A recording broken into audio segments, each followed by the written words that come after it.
2027 मायथाइयाव मानास सेरफां एकाडेमियाव मेट्रिक आनजादनि दानथाम दानब्रै सिगां मेट्रिक मेला एबा एडुकेशनेल फेस्टिवल खुंनाय जागोन। जोंस्रां ब्रह्मआ मानास सेरफां एकाडेमिया स्निथि गायसनथाइ सान फालिदों।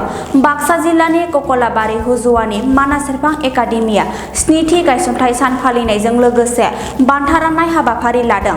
मानास सेरफां एकाडेमिखौ 2019 मायथाइयाव गायसननाय जादोंमोन। फैयै फैयै दिनै 7 बोसोर आबुं जाबाय। गाहाय आलासि महरै बाहागो लादों तामुलपुर जिल्लानि एबसुनि आफादगिरि बासिराम रामसियारिया। लोगोसे बाहागो लाबावदों मानास सेरफां academy director Anuram Basumatary, Betbari forest गुदि फरायसालिनि गाहाय फोरोंगिरि हेमेम ब्रह्म बिथांमोना बाहागो लायो। लोगोसे मानास सेरफां एकाडेमिनि प्रिन्सिपाल जोंस्रां ब्रह्मआ फोरमायदों दि फैगौ 2027 मायथाइयाव मानास सेरफां एकाडेमि फरायसाफोरा गिबि मेट्रिक आनजाद जिरायगोन। बिसोरनि सोलोंथाइ सांग्रांथिखौ नोजोर लाखिनानै मेट्रिक आनजादनि दानथाम दानब्रै सिगाङाव मेट्रिक मेला एबा एडुकेशनेल फेस्टिवल खुंनाय जागोनखौ फोरमायदों जोंस्रां ब्रह्मआ।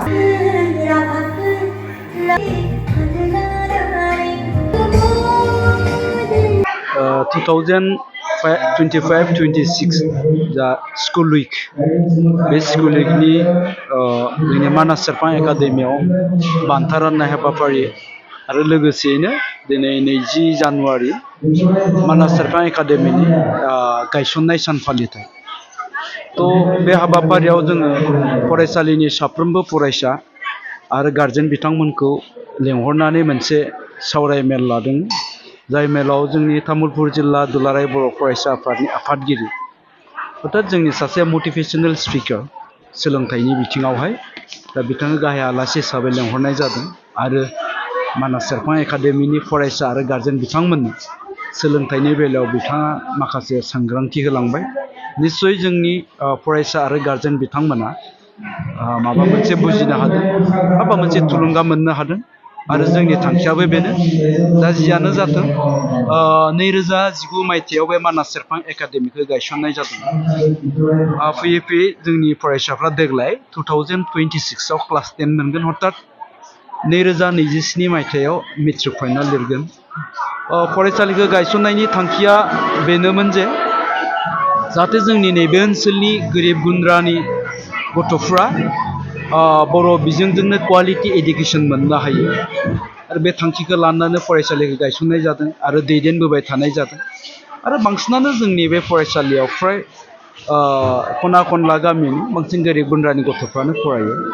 दा गतिके गिबि खेबनि थाखाय मेट्रिक फाइनाल लिरगोन 2027 मायथाइयावहाय। जोङो बेखौनो आसा खालामदों बे गथ'फोरखौ जोङो जेसेबांखिनि हायो माने बेस्ट रिजाल्ट होनांगौनि थाखाय जोथोन लानो थियारि जादों। गार्जेन बिथांमोनखौबो खावलायदों आरो लोगोसे जाहाथे जोङो साबसिननिख्रुइ हामसिन रिजाल्ट खालामनो हायो, बेखायनो जों मानास सेरफां एकाडेमिनि जोंनि गार्जेन बिथांमोन आरो जों फोरोंगिरि अर्थात स्कुलनि दैदेनगिरिफ्रा जहाय रायलायनानै जोङो मेट्रिक फाइनालनि सिगां 2027 मायथाइयाव जा मेट्रिक फाइनाल जागोन, बे मेट्रिक फाइनालनि सिगां दानथाम दानब्रै सिगांनिफ्राय जोङो एडुकेशनेल मोनसे फेस्टिभेल जायखौ जोङो मेट्रिक मेला अर्थात मेट्रिक फोरबो बे बिबुंजों मोनसे एडुकेशनेल फेस्टिभेल लानो नागिरदों। निस्सय बेफोर हाबाफारिखौ जोङो मोगथाङाव मावफुंनो हायोब्ला जोंनि फरायसाफोरनो जों साबसिन माने रिजाल्टखौ होनो हागोन। दा जियानो जाथों गायसननाय नैबे सान फालिथायाव बाहागो लानाय जोंनि साफ्रोमबो आलासि गार्जेन आरो फरायसा बिथांमोननो आंनि साबायखरखौ बावहरबाय। खैजन जागोन मिथिगौ?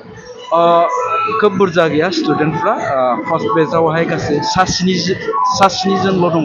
2026 मायथाइनि दिनै 20 जानुवारि आरो बे 20 जानुवारियावनो थांनाय 2019 मायथाइयाव दिनैनि बे गोथार सानावनो बा दिनैनि बे गोथार खालारावनो मानास सेरफां एकाडेमि मुंनि मोनसे फरायसालि नैबे सिमला हुजुवायाव गायसनदोंमोन।